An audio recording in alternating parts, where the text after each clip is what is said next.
So Conor McGregor is back in the news, and not for a good reason. It's the latest in a spree of transgressions that have seen the man move from inspirational, iconic sports star to a cautionary tale of success gone to one's head in an especially egregious manner. There's almost a Shakespearean arc to Conor's story at this point, and it feels like we are well into Act 3, Downfall. Conor spent most of his career in a ruthless pursuit of a series of escalating goals: UFC win, interim champ, featherweight champ, first 2 division title holder, one of the biggest money fights of all time. And that always appeared to be his MO. Motivation is a tricky customer, but I always had a sense that Conor was acutely aware of how his mind functioned and what drove him. It was one of his biggest strengths. Achieve something incredible, and in order to remain dedicated, he simply set an even more grandiose goal that eclipsed everything already on his resume. But after the Floyd fight, there really was no further escalations. That was the biggest fight on the grandest stage for the biggest payday. And I did wonder, can this guy keep moving when that relentless will to constantly outdo himself can no longer be satisfied, and he simply does not need the money? You know, people go through phases in life.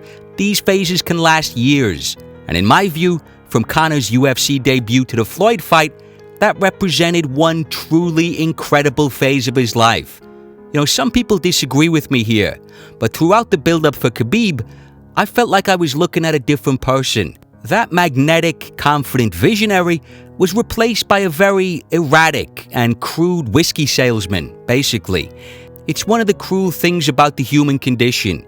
You can't control the phases of your life. When they start, when they end, where they take you. It's largely psychological and motivational factors beyond your control that shape your behavior and change the scenery of your life. When Conor finally hit the ceiling on his series of escalating goals, a lot of the factors that fueled his career evaporated. And in my opinion, we clearly entered a new act in the McGregor saga. Now, some of the shit he's pulled, I can't even judge him for. There was a case a few months ago where he's coming out of a nightclub, some guy sticks a camera in his face, Conor smacks it out of his hand. Alright, that's clearly a dickhead move, but wasn't a big deal for me. I cannot imagine what it's like to virtually live under the constant multi-lens scrutiny of the masses. So he smacks the phone out of this guy's hand. Get the fuck out of my face. Alright, bad sign, but not exactly irredeemable. At the end of last year, though, there was a much more concerning incident when it emerged McGregor had been accused of assaulting a woman in a hotel. Apparent details of this case were circulated on WhatsApp, and they painted an absolutely damning picture of McGregor. I mean, they made him sound like a cross between Tony Montana and Norman Bates, just a complete monster. The messages were coming out of Dublin, and would sometimes include videos of Conor apparently leaving parties in the early hours of the morning. These videos seemed to corroborate the fact that Conor was off the rails, and tacitly supported the idea that, you know, in his current mindset, he might be capable of a heinous crime. Some of the messages were pretty convincing, and they even had me for a while, until a friend told me about an ongoing problem with WhatsApp mobs forming in India. The Indian WhatsApp lynchings are a spate of mob-related killings following the spread of unsubstantiated rumors regarding crimes relating to children. So what would happen is, someone would start a rumor on WhatsApp. The rumor would spread like wildfire throughout a town, an angry mob would form, and eventually they would go ahead and lynch the innocent target of the rumor. Now, from Wikipedia, fake messages customized with locally specific details are circulated along with real videos attached to fake messages or claims. This is a massive problem in India. There's been 46 innocent people killed because of this type of WhatsApp mob formation. As a result, WhatsApp even began to limit the number of times a message could be forwarded in the region. Now, with regards to the messages that circulated about McGregor, I don't know if there was any truth to them, but they could have easily been an example of this exact phenomenon. Fake messages customized with locally specific details, circulated with real videos attached to fake messages or claims. Could very well be exactly what was going on there. Those messages were damning, but they could have been written by any asshole with a phone. I mean, think about the kick teenagers would get out of seeing their messages go viral. So, if you disregard all the WhatsApp bullshit, all you're really left with is the fact that he was accused. A budding billionaire sports star was accused of an assault. Well, that could be several things, including opportunism. If there's truth to the story, obviously he's a complete scumbag. But for me, I think you gotta give him the benefit of the doubt there. I'm sure you'd want the same if you were in his shoes. One other thing I want to quickly mention is that if that case had moved forward to trial, McGregor would have been absolutely mangled by the Irish. There was a massive case in Northern Ireland last year involving a number of rugby players accused of assaulting a young lady.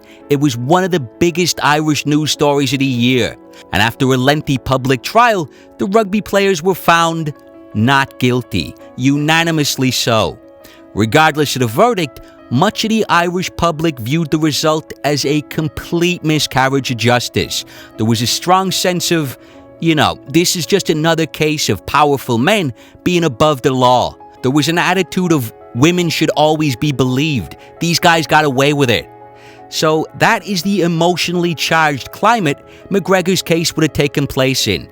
It would have been vicious. People would have been out with pitchforks, and regardless of the outcome, in the court of public opinion, he would have been skewered, absolutely flayed, finished in that country. Nobody would have been more critical than the Irish. But as I said, the case never moved forward. So I'm giving him the benefit of the doubt on that. You have to. But now, we have this most recent incident with the old man in a pub. You know the story. Conor was in a bar. He bought a round of drinks. The old man said, "I'm not drinking that shit." And Conor throws what Robin Black refers to as the Celtic Cross, in its most loathsome highlight to date. And for many, this is the straw that finally broke the camel's back. Pubs that had framed posters of McGregor are pouring a proper 12 right down the shitter. Well, that's the low life there that we've all supported. Cheers to you. All right, guys, get that in the toilet because that's where his whiskey belongs right now. Come on, throw it in there. Get in here. There you are. Proper 12 to hell with it. People who had supported Conor through thick and thin have turned on him. Conor McGregor hitting an old dude. Breaks my heart, man. Can't fuck with him anymore, can we? I finally have to stop defending him. Throwing the dolly, slapping some fat dude's hand, and his phone drops. I don't care about any of that. I'm all right. This can't defend him, can we? He just sucker punched this old man because he didn't want to drink his whiskey. As a lot of you know, I am known as one of the McGregor fanboys on YouTube. You know what I mean? I've stuck up for this guy a lot. Whenever someone says anything about McGregor, I can't say nothing now. I can't defend him. I can't say nothing because those actions are indefensible. He's proven the haters right, unfortunately. And his social media is a bloodbath. He's getting crucified by his own former fans. The whole thing feels like a serious fall from grace. I always admired McGregor during his rise. He never really inspired me because my mind just doesn't operate in the same way. Tyson Fury is my man in terms of inspirational sports figures. I feel like I've been in the fucking trenches with that guy. But McGregor did motivate masses of people. I have friends who say they were inspired by Conor to change parts of their lives, to chase goals they wouldn't have chased. And I think that's the saddest part of this. You can't control the phases of your life. I'm convinced of that. Often you find yourself thinking, Jesus, I wish I could get back to the way I was, 3 years ago. And I feel post-Mayweather McGregor has just been a different person, representing drastically different things and appealing to a completely different group, of which I'm just not a member. That inspirational figure who captivated the imagination of millions and electrified an entire sport, he's gone. I don't think he's ever coming back. And sadly, the man standing in his wake is just a wealthy whiskey salesman who punches old men in bars. As I said, in terms of Conor as a resonant, inspirational public figure, this whole period feels like Act 3, Downfall.